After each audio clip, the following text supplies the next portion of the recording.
ang kapangyarihan ng ating Panginoon. Itapuin po rin ng sabihan, walang imposible sa ating Diyos.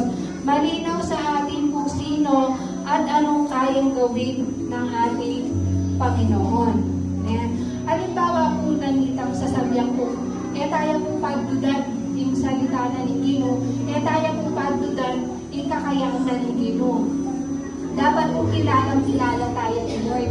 Kaya nga po, patugod mag-cell group, patugod mag-prayer meeting, patugod mag-sisimba, kasi po mas ulit tamong lumalaw ng lumalaw, yung kaya katamo pong kabaluan, yung kaya katamo Gino. Halimbawa na po rin, pagkilala tamo ng Gino, Emmanuel. At niya po kasi nga liwanag ang katangian, yung kaya katamo Gino. At reta po katangian na reta, dinenan nyo nagyunin kaya atang Gino. Emmanuel po ibig sabihin na pumili, kasama natin ang Diyos. So kilala po natin ang ating Panginoon bilang Emmanuel. Muli na po sa diyan, lagi tayong kayabe kaya atang Gino. Kailangan po ba tayo ng sarili tayo? Kaya tamo po mag-self-pity. Kota po natin tamang problemang pagdahanan, like po ng senior na kaya katang mother na may wala yung mga asawa na mag-self-pity na po. Ali po, lagi tamang tandaan ng kaya katang Gino Emmanuel. Lagi tayong ayabe. Lagi kasama natin ang Diyos. Pakatandaan tayo po ito. At kakagawa po Jehovah Rapha. So, kilala tayo po dapat ni Lord bilang great physician tamo, bilang great healer tamo. So, dapat po mag-manifest siya king life tamo. Ini ako po, guilty ko po karas kanini. Ako ta po natin mong karamdaman din anak, mag-panic ko, itang kagad-kagad, masasambot ko. So, ali po dapat pala ito.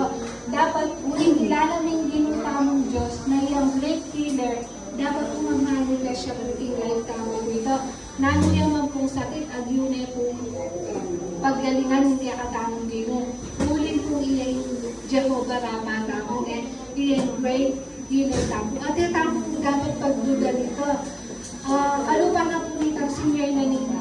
Kapatid tamo, yung mama na po Mikey, mga tatandaan niya po ito na maragulyari po yung packing line po ito. Sabi ko, minsan, madalas pala ako yung kawalang pera. Kaya dapat kakalungkot at kakalungos yung sarili tamo. Minsan talata mo kay pagalata pero makakalungos tano. Pero di ba itang testimony ng mama ng Mikey? Nung pala nga yung pera that time niya po to diabetes niya. So ano nga na kayong pera? Blessing yan. Sinsa niya mo kay Constantine mo, blessing pala yan. Wow! Ari po, sasamay spring sa sadyan ko na petunayan na po rin kapatid kami ito. Wapen kung atin yung pera at kayo ketang sinabi na ng doktor na nigday maputol bitis kasi mamanig na kinbakalin kalwag na. Di sana may putol na bitis na rin mama ng Mikey. Pero laway nyo bigyawa ng Lord kayo. Pahuli na rin pala ng palatayano. Kinabukasan, kinumpayot ang kalwag, kinumpayot. At pesigayo, nung ating pong kantang tuloy ang awit, iyang po tuloy ang sayaw. Kasi po dancer yan po ito yan. Nung aking pag-anit niya po italan na bilang terera. Nung kilala yan yung mama ng Mikey niya. Tamo po lalawin na ikalang pera ay intensive. Blessing niya rin po ito. Kaya katamo na. At ita po Jehovah Jireh. Iya po yung great provider tamo. Kaya iya po yung magkaruking namin ang kailangan tamo. So, kami po na kaya po kapit natin maligaya at kaya po maragong pagsubok na din ta. Kaya po gabon niya, pabayad talaga.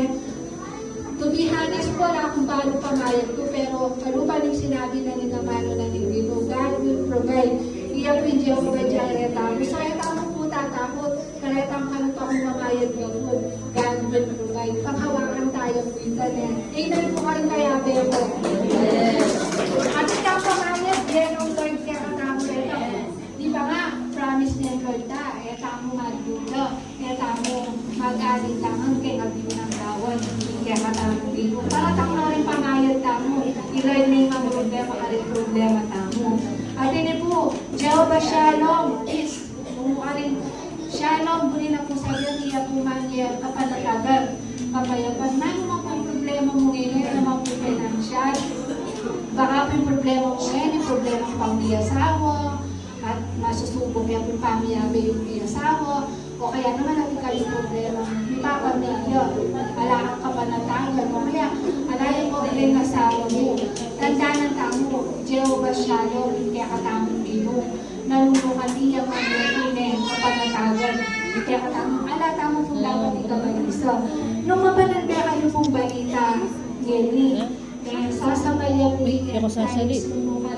Inasya niya rin po kami parating kami 12 na nung rin parang sisiklag po yung nabadyang gera kaya katamo pauli na ng China peksendo po rin Diyos kasi kaya itong chat with people na wala yung China may nakatamo pa yan to be honest po nung nangyari po ito lahat ang laban kaya kapag nuclear power no lasona ang tao at lasong-laso yung Pilipino.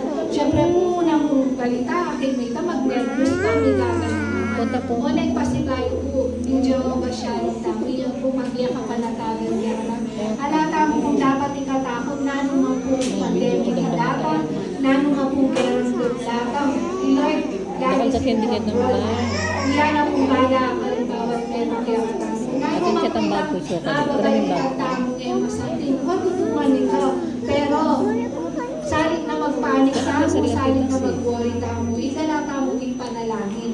Lord, agyo na nga solusyonan ka. So, iya po yung Jehovah Shalom tamo. At syempre, hindi ako tamong Jehovah Nisi. Nung halimbawa po yung